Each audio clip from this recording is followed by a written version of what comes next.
What's up, everybody, and welcome to episode 5 of the Ice Earn podcast, the podcast where we talk all things PWHL.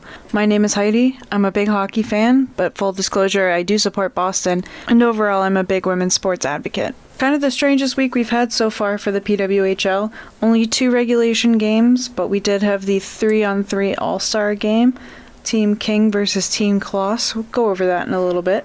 But first off, we're going to start with the first regulation game of the week, Minnesota at New York. Minnesota 2, New York 1 in overtime.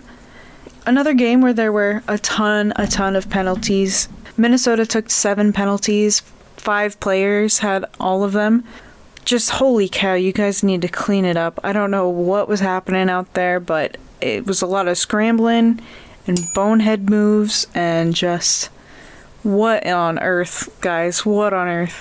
One player that's really stood out to me in the last couple games is Jade Downey-Landry. She's not a name that is, like, household known. She's not a Marie-Philippe Poulin. She's not a Hilary Knight. She doesn't have all of this Olympic accolades, but she's come out of the woodwork and shown that she is just as deserving of a spot in this league as anyone else. This game, she had 2 penalties, 4 minutes in the box, both for reffing. But she also had some good moments. She had a bunch of shots, a bunch of looks. She was gritty in front of the net. She gets in that mixer and mixes it up. Over the last 8 games she's played, she has 3 goals, 2 assists for 5 points. That includes the hat trick against Boston. That didn't thrill me so much in the moment. She also has 8 penalty minutes, which includes the 4 that she took in this game. But yeah, like I said, she's shown me that she's like a very well-rounded player, and she potentially is the most well-rounded player in the league at the moment. And kind of going back to one of those moments where she was in the mixer, like trying to get it done. Period 2, with 48 seconds left in the period. In my opinion, a whistle was blown too soon, and it should have been a goal, but I'll ask you guys, do you agree? Do you think that should have been a goal, or do you think that they were right when it was whistled down? Because Downey-Landry and Woods had a great setup, great shot, but it was whistled so quickly when the puck was actually still loose under Hensley. Like I said, to me personally, it should have been a goal. In that same moment, Downey-Landry took a penalty for grabbing a cage, which, I mean, it's a bad look, but when you watch it back, you can see that she very clearly gets cross-checked right across the chest, right across the boobs. So, like, I get it. It might be a little bit too much of a snap show for this league in terms of, like, you can't fight. So she might have to watch her temper a little bit, but I did like that she showed that she's not just going to get pushed around. She doesn't appreciate that. Maybe not the best penalty to take in that moment. Probably the most impressive goal for me this game was the goal from Ella Shelton that also got Micah Zandy Hart's first point of the league, Captain Zandy Hart. It was a beautiful passing play. They were on a 5-on-3 power play, and it was just like exactly what you want it to look like, what a power play to look like in terms of passing. It was tape to tape, just some beautiful feeds. Congratulations to them. In the end, Minnesota did win the game 2-1. But it was a very good game, and I don't think New York's down and out. I mean, they aren't the best team, I don't think, at this point in time, but they also are showing that they're not a pushover team. They're not going to be in a race to get the first overall pick, if you know what I mean. Minnesota's goalies, once again, just stole the game as they want to do. Nicole Hensley had a great game. She obviously let one in, but when you look at her overall game, she deserves all of the accolades because Minnesota's defense is struggling. They are struggling. And because she impressed me so much this week's player spotlight is Jade Downey-Landry. She was born on October 3rd, 1995, and once again, I'm so sorry, French Canadians. Saint-Jean-sur-Richelieu in Quebec, Canada. So her youth hockey career was pretty unclear. I couldn't find too much on her early life, so the earliest that I could find was she played for Dawson College starting in 2013-14 up until 2015-16. At Dawson College in the QCHL, she had 75 games played. She had 74 goals, 69 assists, 143 points. As just a running theme for all of these players, that's a mockery of the league. She was in a different class altogether. But naturally, she had to go to a bigger hockey school to support her in that way, so she ended up at McGill University from 2016-17 to 2021-22. She had 84 games played at McGill. She had 41 goals, 58 assists, and 99 points with an average of 23 penalty minutes. She was named to the U Sports All-Rookie team in 2016-17.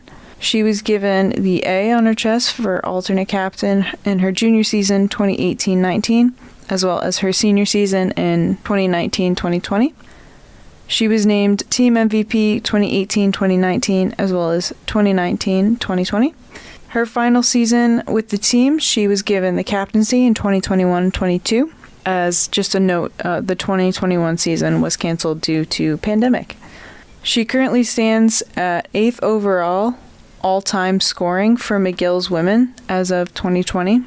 Post-college, she played in the PHF for the Montreal Force in 2022-23. In 24 games played, she had 10 goals, 13 assists for 23 points, and had 20 penalty minutes. She did lead her team in points overall, so pretty impressive there, even if they did finish dead last. She was named to the PHF All-Star Game for Team Canada. For her PWHL career, she was drafted 52nd overall by PWHL in New York. She was the first PHF alumni to sign with the PWHL to a one-year deal. She was also named Second Star of the Week on January 15th to the 21st of the season. And just some fun facts about Jade. She has an Australian Shepherd named Rooks, who is super cute. She is engaged to her partner Lindy as of summer 2023. She snowboards for fun, and at McGill she studied physical and health education. And on to the event that everybody wants to talk about is the 3-on-3 All-Star Showcase, Team King versus Team Kloss. Team King took home the win 5 versus Team Kloss's 3. It's really funny when life tends to repeat itself, and that was certainly the case for the showcase. Ella Shelton scored first once again after scoring the first PWHL goal in history as well. It's just funny when things work out like that. The player that everybody is talking about, though, is Savannah Harmon, and with good reason. She had a hat trick in the game. She had 2 great and beautiful passes from Marie-Philippe Poulin for her first 2, and her last goal was just as impressive, just without Captain Clutch. It was a testament to how much your positioning really matters when you play hockey. She was in the right place at the right time, up and close to the crease, right in that mixer, ready for any rebounds, always there to collect rebounds. Other scores for the game for Team Kloss were Carpenter, Laroque, and Jenner, and then Kendall Coyne scored the other goal for Team King. I thought it was a super fun game to watch. You could definitely tell they weren't going all out. They weren't taking it super seriously. They also weren't blowing it off, which is good. I think it was a great balance between having fun and showing the world what they can do. Maybe they could have played a little bit harder, but at the end of the day, it's to show skill, but also show fun. I think the All-Star game in general is that vibe. Obviously, a regular game for both leagues are going to show more of the skill rather than the fun aspect of the game. The biggest critique for this whole thing was that maybe the players should have been taking it more seriously. But personally, my opinion on this is that that's not the vibe of the All-Star game. And I think if they had really gone all out, people are going to complain about every little thing. So I think the balance that they struck was great from a viewer's perspective. Somebody said that it was like watching professionals play pond hockey, and I think that's a really good comparison because it is a bunch of friends playing hockey against each other. I mean, obviously there were teammates on separate teams, and Marie-Philippe Poulin and Lauren Stacy were on opposite teams, so they were splitting up couples, and it was just, I don't know, I thought it was fun, and you could really tell that the players were having fun and soaking it all in. One of the most impressive parts for me wasn't the play at all. It was actually the crowd. It was I want to say, I don't know if it was sold out, but at least a 16,000 person crowd. And they were into it. They were having a good time, and whether or not they were there for the PWHL specifically, who knows? So I think if even there was a handful of young players or a family or just some random adults who saw them play for the first time and said, hey, I'm going to give the PWHL a shot, I think that's a victory for the league. And honestly, like, props to the NHL for giving them the opportunity to showcase what they can do. One last note on the play itself, well, the players themselves. Anne-Renee Desbiens is, I think, one of my new favorite players. She is a Canadian national treasure, and I will be rooting for her specifically, like, the rest of my life. She had a moment in the game where she went from one end of the crease to the other on her back and, like, ended up looking like a turtle flipped on its shell and, like, stayed there for probably too long if it was a real game. Since it was a friendly, I think she kind of took her time, but it was so funny. And then once she quote unquote got pulled, as she said on Instagram, she went live on her own personal Instagram. I had that going as well as the YouTube feed for the game at the same time. She just seems like such a fun person. She's so charismatic, really funny. She was saying hi to everybody. She was messing around with the coaches. She was, like, chirping the other players. She just seems like such a gem, and I really enjoyed that. I loved that she had the opportunity to do so. I love that the league reposted some of the content that she had. She just seems like such a fun player. And in addition to, like, her going live and stuff, when Savannah Harmon scored her last goal, obviously the players don't have hats, they have helmets. So they just threw their gloves on the ice in lieu of hats. And on the broadcast, you could see Desbiens' like blocker just thrown onto the ice. And again, it just was so funny. Like the other players on the team had a lot to do with that as well. But Desbiens, man, she just seems like such a fun person. And yeah, I'd wanna sit on her side of the bench for games that she was out of. They also had some fun-looking activities in the morning at the outdoor rink. I'm not familiar with Toronto, so I'm not really sure what it's called or where it was, but they had practice in the morning. They had, I don't know if it was like a tiny showcase kind of thing where they were all wearing their jerseys. But again, it looked fun. That was really like a pond hockey kind of vibe where they're just kind of screwing around. Once again, Anne-Renee Desbiens just being a clown. She was like going down the other end of the ice and shooting with her goalie stick. So one other thing that we saw from this outing was that Frankel has a matching helmet finally, and it looks like her away jersey has finally come in the proper size. So we, as Boston fans, have a lot to look forward to there.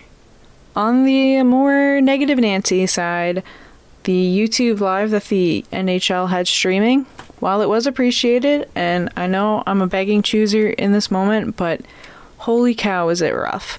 So the YouTube feed had like very limited audio for the entire first half. It was like rinkside mics, or I don't even know where the mic was coming from, so you could kind of hear what was happening over the speakers, but you couldn't hear. You didn't have any broadcasters, you didn't have any play-by-play, you didn't have any ref calls, you had nothing. It was like being at the game in a way, but also like that's not what you want when you're watching it on TV. And then once they did get the audio working, they had a bunch of hot mic situations. I don't know who was in charge of that, but it was a little bit funny, and the broadcasters seemed like really nice people on the hot mic, so it wasn't the end of the world. It wasn't the biggest deal, but it was just felt very amateurish. And all that to say, the PWHL team does it better. The PWHL team has YouTube down to a science. They've got all their ducks in a row. And obviously the first couple games were a struggle, but they have it down to a science. So I don't know why the NHL didn't coordinate with the PWHL to have maybe their team run it. I mean, obviously the NHL YouTube channel is going to have more eyeballs on it. But, man, did nobody, ask the PWHL for help? Because they could have done it better. A closing thought on the All-Star Showcase. I think in the end, the PWHL is coming out on top because not only did they get the publicity, not only did they get potentially some new fans, not only did they get to have the feeling and the recognition of an all-star game, but they also had the better jerseys. The NHL jerseys weren't that great this year. They kind of looked like a bag of Doritos or like something you'd see advertising a Happy Meal or just like straight out of a 90s commercial for God knows what. Meanwhile, the PWHLs were like fresh and simple but effective. They weren't trying to do anything fancy. They weren't trying to make a statement. They're just trying to get their brand out there, and they executed it really well. So, like I said, PWHL came out on top there. In some other hockey news this week, we had the first ever women's NCAA Michigan goal scored. Margot Norhead is a freshman at Brown University, originally from Glencoe, Illinois. She had a beautiful Michigan or lacrosse style, for those of you not familiar. Basically, you pick up the puck on the blade of your stick and kind of twirl it like you would a lacrosse stick. She had a Michigan lacrosse style goal against Quinnipiac on the 27th. What's crazy is in an interview after it went viral, she said she has never even tried it in practice. She was just kind of a spur of the moment decision. That's just raw talent right there, my friend. She just nailed it. She is only the second woman to score a Michigan or lacrosse style goal, and the first was, Slovakia. Nila Lapushinova on the Slovakian under-18 team.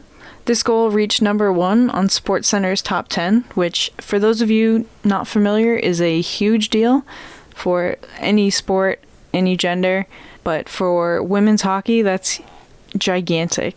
As of February 2nd, Norhead has 7 goals, 5 assists for 12 points on the season. As a fun fact, she plays the violin. Good job to her. Good luck, Brown University, on the rest of your season. Moving back up to Toronto, the Battle on Bay Street. Tickets went on sale this week. Pre-sale tickets for season ticket holders went up on the 31st and sold out in 15 minutes. The Gen Pop tickets went on sale on the 1st and sold out anywhere from 15 to 18 minutes. Obviously, with this kind of arena, there will be scalpers, so there are scalpers out there who are charging 4 to 5 or more times the original price.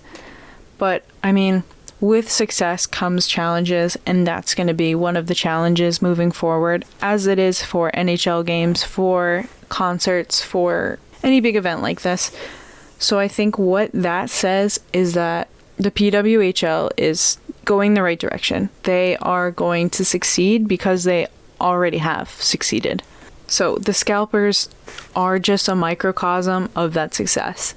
Scalpers mean that this can be successful and is successful. Canadian teams, I think, are the more likely team to be able to sell out venues like this. Toronto being, at least from my perspective, Toronto being most likely, obviously because it's happened. Montreal, I think, could very feasibly do so as well, however. I've seen a lot of people online really pushing to get...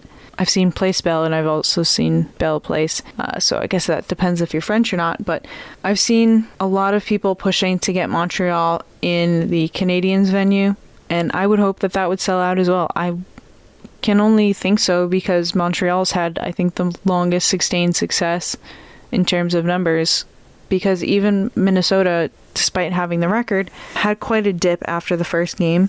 Just, I think that's a natural thing to happen in opening night versus a regular night. So I'd love to see Montreal do it as well. I think Ottawa would struggle a bit more because Canadian Tire Center isn't in exactly the best place or easiest place, at least from my understanding. It is still in Ottawa, so that's something, but it's 23 minutes or 26 kilometers from where TD Place is, which is where they're playing currently. It's not downtown, and it doesn't seem very accessible by transit at all. I tried to Google map it from TD Place to Canadian Tire Center, and it was telling me it would take over an hour to get there. So if you live in the city, that doesn't seem the most viable option, but I also don't know how many of Ottawa's fans live in the city versus live outside the city. But in that same vein, I think it would be a similar struggle to how Boston is currently quote-unquote struggling. Obviously, we've had some great numbers up here, but because it's not in Boston proper, it's hard to say how many tickets you would actually be able to sell if it was in Boston, and kind of vice versa. It was a gamble to come out to Lowell, despite kind of being the only option. But yeah, I think it's hard to gauge what your attendance would be if you changed it in such a way. But that said, I think Ottawa has a good chance that Canadian Tire Center would work. The Senators have some pretty good numbers in that arena, so I don't know. It's really hard to say, but I would like to see them at least try it. Alright, and back to the games. We had Minnesota at Toronto on Saturday the 3rd. Minnesota won, Toronto 4. So Toronto is bouncing back, it looks like. They've had some bad luck, some mid-play, some not top-tier goaltending as they would have hoped. So they got off to a pretty slow start, but it seems like they've got chemistry and they've got confidence. So they're picking up the pace here. So I have to start off with the most obvious points here is that, once again, Natalie Spooner had a hell of a game. I'm consistently impressed with Natalie Spooner's play. This game, she had 2 goals and an assist. She led the team and the game in shots on goal with 7. She was able to once again split the D, create space for herself. She has put herself at the top of the standings for goals in the league. She currently has 7 goals on the season.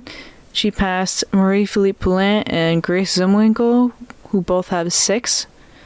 Like I said, man, she is just impressive to watch. I love watching her play.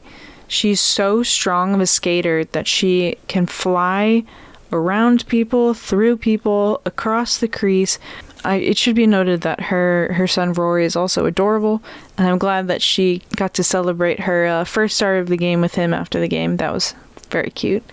Another note is that Blair Turnbull finally got her first goal. And I know I talked about her last week, kind of not necessarily having a monkey on the back, but having that in the back of her mind.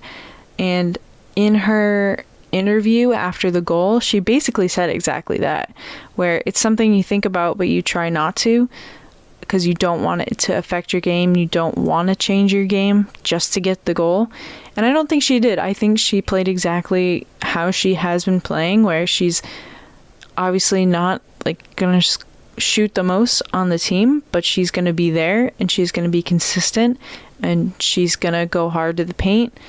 And that's exactly how she got the goal. She was just doing all of the same things, doing the right things over and over and over again, and it finally worked out for her. So I'm happy to see that. Like I said last episode, she is not like the running gun type. She is like the solid presence. So it's nice to see those players really succeed. Kendall Coyne was the only goal scorer for Minnesota this game, but I was impressed by it because she was in the mixer. Honestly, I think she really likes this position. She likes being near the goal. She likes being near the crease. She likes the gritty goals. She gets in there. She's only 5'2", but she makes her presence known, and this is how she gets a lot of her goals, is just being there, ready for the rebound, ready to fight for it, ready to dish it back out. That's what you want. That's what you tell young players to do. And another one who's great at collecting the rebounds to get the goal was Renata Fast. She got her goal after 3 or 4 different players had shots that bounced off pads, bounced off the wall, bounced off other players, but she was there at the top of the circle to collect that puck and shoot it with an open lane pretty much right over Hensley's shoulder. And speaking of Hensley, she probably was the reason that this score was so low. I know 4-1 seems like a big gap, but Hensley did have a lot of shots that should have been goals, I think. Minnesota defense really kind of broke down, especially in the third. They gave up a lot of quality scoring opportunities for Toronto. Hensley, I think, is, like I said, really what kept Minnesota more in the game than they probably should have been. And on the other end of the ice, Campbell also had a great game. She had timely saves. I don't think Minnesota had quite as many quality chances. Obviously, they still had plenty of shots, but I don't think they were as dangerous. They were more routine for Campbell. Campbell was just on top of it, didn't get flustered. This game was Victoria Bach's first game of the PWHL. She had 2 shots and seemed to fit in really well with Toronto. Didn't seem like she had missed very much. I think I heard that she was practicing with the team, so she probably had that going for her. But yeah, it seemed like she was on pace. Had the right mindset. She didn't share any of the struggles that Toronto had early on. She was exactly where the rest of the team is, if that makes sense. Like there doesn't seem to need to be an adjustment period. It seems like she is fully acclimated to this team. And if you're confused, allow me to elaborate on some transactions that happened this week that might clear some things up for you. On January 31st, Ottawa released player Tori Howren and signed Emma Buckles to a 1-year standard player agreement. Emma Buckles plays defense. On February 1st, Toronto released Jess Jones from her standard player agreement and moved her to their reserve list. Toronto then signed Victoria Bach to a 1-year SPA. Bach is a forward. Also on January 31st, the PWHL announced that Soraya Tinker would be named Manager of Diversity, Equity, and Inclusion Initiatives and Community Engagement. The PWHL didn't give a specific job description for this position, but if we go into Tinker's background, we can make some sense of it. Soraya Tinker is the Executive Director of Black Girl Hockey Club Canada, which is an organization that seeks to create diversity in the sport of hockey, and this is the Canadian division. It did start in the US, I believe. And obviously this is a super important aspect of the game that is often overlooked. This is a game that really attracts a certain stereotype of player, and if you're not that stereotype, it can seem very difficult and intimidating to join. But I think, especially now with an organization, a league like the PWHL that is so inclusive of all walks of life, I think this is the perfect time to really get that diversity going, because as we've seen, the NHL has a mountain to climb. They have 100 years of very limited diversity that they have to work through, that they have to work against, because hockey culture grew around them not having much diversity. With the PWHL, it's not a clean slate, but it's much younger. Women's hockey is a much younger sport, and it is so much easier to include other people, other looking people, for lack of a better word, early than it is later. So I think this is a great move, especially because Tinker, she obviously knows what she's talking about. She was a collegiate hockey player. She played in the PHF for 3 years. She won an Isabel Cup. I can't think of a better person to be in charge of this. I have followed the Black Girl Hockey Club for a while now, and they're doing great work. And I think the event that they had for All-Star Weekend really showed that. There was a segment on the broadcast of the game, the Toronto-Minnesota game, showing that not only were they showcasing Black hockey athletes, but they invited kids of many races for this event. They had, I think they said, Black, Asian, Hispanic. They had all walks of life, all different races, coming together to play the sport that they love, feeling a part of it, feeling like this space was for them. A lot of that has to do with the mentors that they also brought in, and that's what's important, and that's what we need to foster in this league. This is how we grow the game. We grow the game by including everybody. A little bit more background on Soraya Tinker. She's an analyst for CBC, TSN, and Sportsnet, all in Canada for my American listeners who are confused. She played for Yale while in college, and she played 3 years in the PHF, and she won the Isabel Cup in 2023. Alright, so you've heard me talk about jerseys, you've heard me talk about nicknames. Now you get to hear me talk about expansions. I know everybody's gonna say, you're putting the cart before the horse. We haven't even finished a full season yet. But I can't see this league getting any smaller. You know what I mean? Next year, PWHL is only going to get larger. Why do I say that? Hear me out. In the league, there are a handful of players between the ages of 32 and 36. The oldest players in the league are Gigi Marvin on Boston and Anne-Sophie Beditz on Montreal. They're both 36. Now, 36 is a totally normal age for NHL players to retire. However, they haven't been playing hockey for the last 20 years professionally, day in, day out. So they don't necessarily have the same wear and tear on their bodies. So they could potentially stay in. So if we get another 3 years from that handful of players in that age range, that's not opening any spots on the current teams. But we'll also have college graduates. And not just college graduates from the NCAA, but college grads from U Sports in Canada. And not only will we have those players, we'll also have more international players coming. Especially with this international break coming up, there's going to be so many conversations on the Swiss team, on the Swedish team, on the Finnish team, heck, on the Japan team, on the China team. There's going to be so many discussions around the world about how well this league is doing with the players that are in the league. Mueller's going to go back to Switzerland and have all of her team ask her about it. Same with Soderberg in Sweden. Same with Tapani in Finland. Same with Shiga in Japan. Everybody's going to want to know about it, and there's already been interest shown in moving to North America to play. And we've seen the caliber of this league, and it is not low, right? Every player on every team deserves to be there. They play a good game.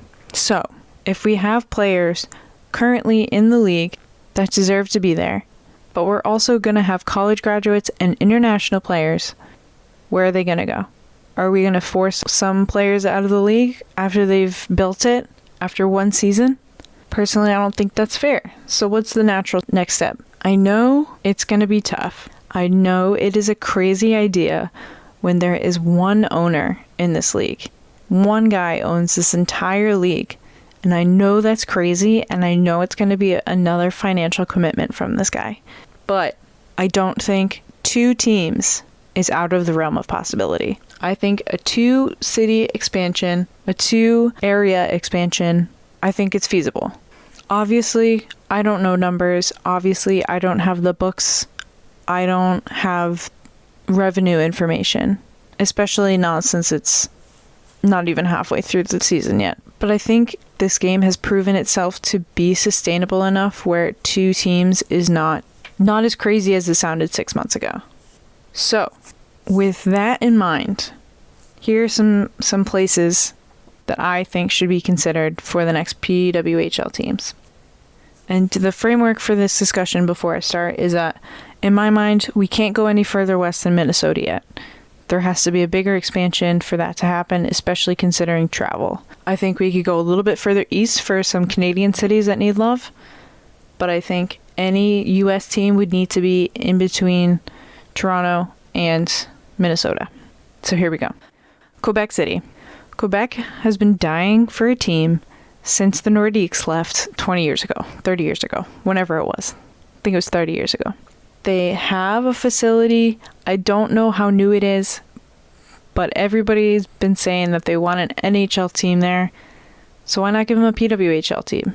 Quebec City has loved hockey for as long as hockey has been around. They might not have an NHL team anymore, but they deserve some kind of team. So Quebec City is definitely, I think, on the short list for Canadian teams. The other one that I think is a more interesting idea is Halifax, Nova Scotia. For those of you not great at geography, Nova Scotia is past Maine. It's more east than Maine and more or less an island. It's hanging on by a thread, so to speak. So the travel there might also be difficult, but Halifax does have a QMJHL team. They do have the enthusiasm there. I'm just not sure about the numbers. So Quebec might be a more sustainable option. However, Halifax is beautiful. They have some big fans there. So in the headlines coming out last week, Pittsburgh, Pennsylvania has expressed interest in getting a PWHL team. I'm a Capitals fan, so I'm not going to root for anything Pittsburgh related. The only thing I'm going to root for is that eventually they get a PWHL team. Am I going to root for that team? Heck no. But that's not to say that if they want it and they can support it, I'm all for it. I think Pittsburgh is a sports city, so they'll fit right in. I'm not really sure what else they have to do out there, but I mean, like I said, yeah, if they're going to support it, why the heck not? I think Buffalo is another city to think about. There is kind of a concentration of teams in that general area at the moment. Toronto and Buffalo aren't too far apart, and then Montreal and Ottawa aren't too far away either. So it might be a little bit much all bunched up, but Long Island and Bridgeport are pretty far away from Buffalo. Very few people are going to make that trek all the way out to see PWHL New York. Buffalo, again, is a sports city. They've shown that they can support hockey teams. So maybe they'd be a good candidate for a PWHL team. All right, now here's one that I want you to hang on with me for a second here. Indianapolis. I know, it's a weird one. What does Indianapolis have? They have the Colts. End of list. But I think that they could do more. I think that they have a market for sports that is underutilized. I don't think they're necessarily the most rabid fans. It's not going to be like a Chicago situation, but at the same time, what is there to do in Indiana? Give them something to root for. And it's not a warm place really, so I think in terms of travel, it's kind of a nice in-between for a lot of places. It's not super far from Toronto. It's nice and in between Minnesota and the rest of the league. So I think Indianapolis might be a dark horse. And the last place that I think should be considered is Michigan. And I don't really have a specific place where, because I don't know that Detroit is necessarily the most sustainable city for it, and it is very close to Toronto, but the state of Michigan, especially collegiately, loves hockey. They've got Michigan State, they've got Michigan. Northern Michigan is another big up-and-coming hockey school, so they have talent pools there. Whether it's Kalamazoo or Lansing or Detroit, I think there are plenty of options to choose from, and if you keep it kind of close to the southern border, close-ish to the southern border, there's going to be a lot of people from neighboring places, neighboring states that would be able to go as well. Yeah, I just think Michigan has so many hockey fans that they need a PWHL team. I mean, if they're a Red Wings fan, they're not going to root for Toronto on principle. Let's give them a Michigan team. Alright, y'all, that pretty much wraps it up for today. Let me know what you think. Let me know if you think that was a goal or not. Let me know what cities you think should be considered for PWHL teams. Let me know your thoughts, any questions that you have. Follow me on social media at IceEarnedPod on Instagram, Reddit, and don't forget to subscribe. Have a good day, y'all.